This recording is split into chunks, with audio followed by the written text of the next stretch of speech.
Be ready. 15 seconds.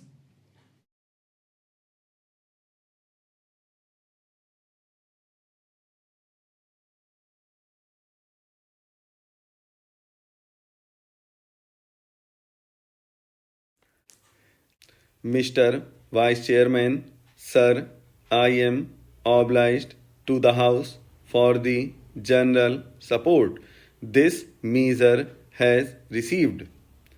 I would like to clear up one or two points. I would begin by saying that this act, when it was passed and as it stands today on the statute book, is intended only to regulate and control industries. Its purpose is not to take over the ownership of industries.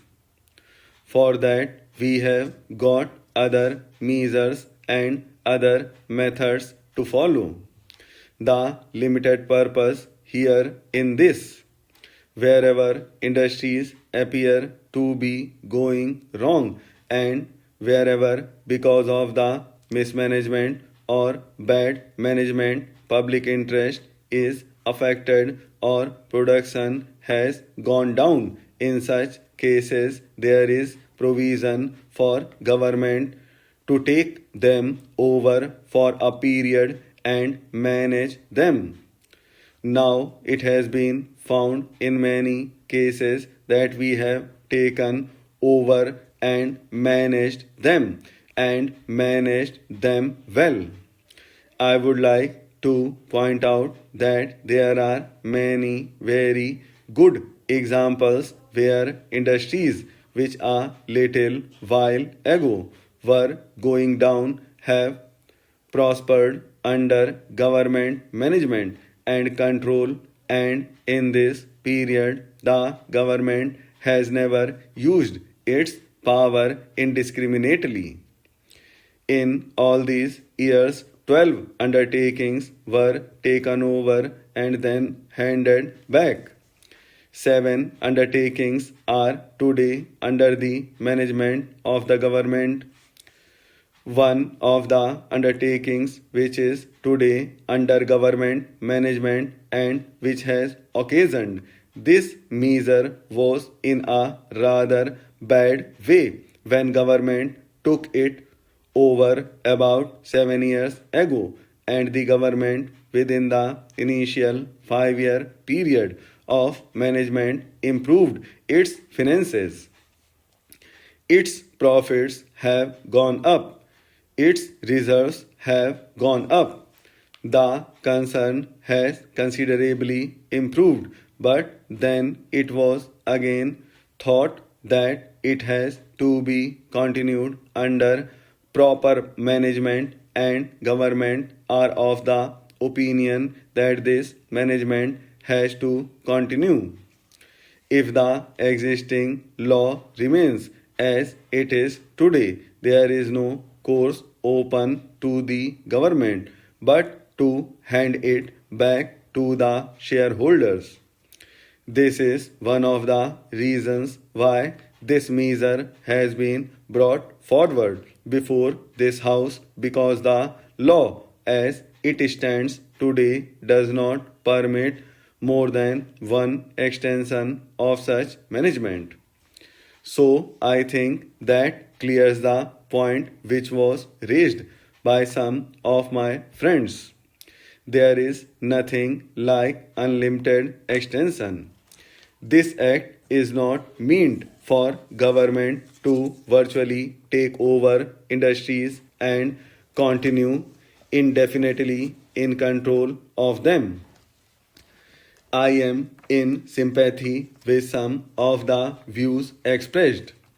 It is true that we should take responsibilities which we should be able to discharge well, and I think even the most critical members will be satisfied that we have taken such responsibilities very selectively and discharged them well. It may be that there are certain concerns which were really beyond redemption. Yet we have been making a sort of effort, and that effort is well worth it. Now take the case of India Electric Works. Even as a working concern, it is still in bad shape. The government were compelled to take it over because otherwise it had to close down and a large number of workers were to be thrown out of employment. That was one of the reasons why we took it over.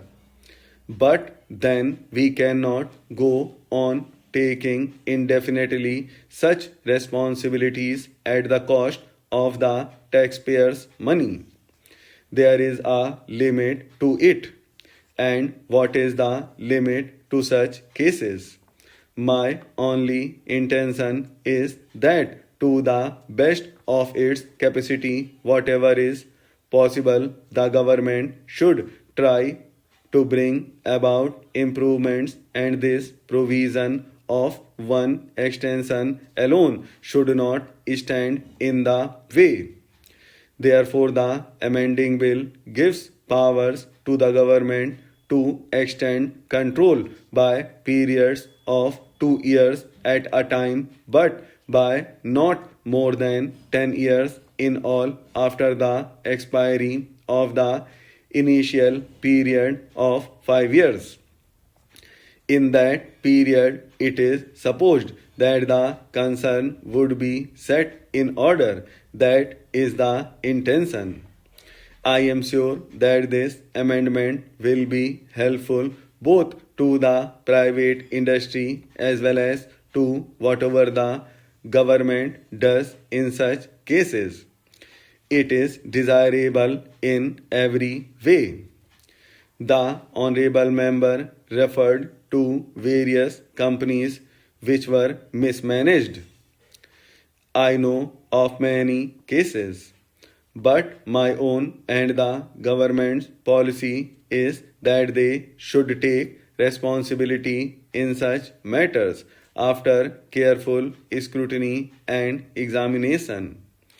And that meets the point raised by some other friends too. We should not take over such responsibilities indiscriminately. We are careful, and once a responsibility is taken, the intention is to perform it well. That is why it is not possible to take over many more concerns. Yet it may be desirable, despite the limitations of the government, to take over the control and management of concerns in the country's interests, and where the public interest is involved, the government cannot simply plead that its hands are full. We cannot shirk that responsibility when public interest is involved. I can assure the House that we shall not hesitate to serve the public interest.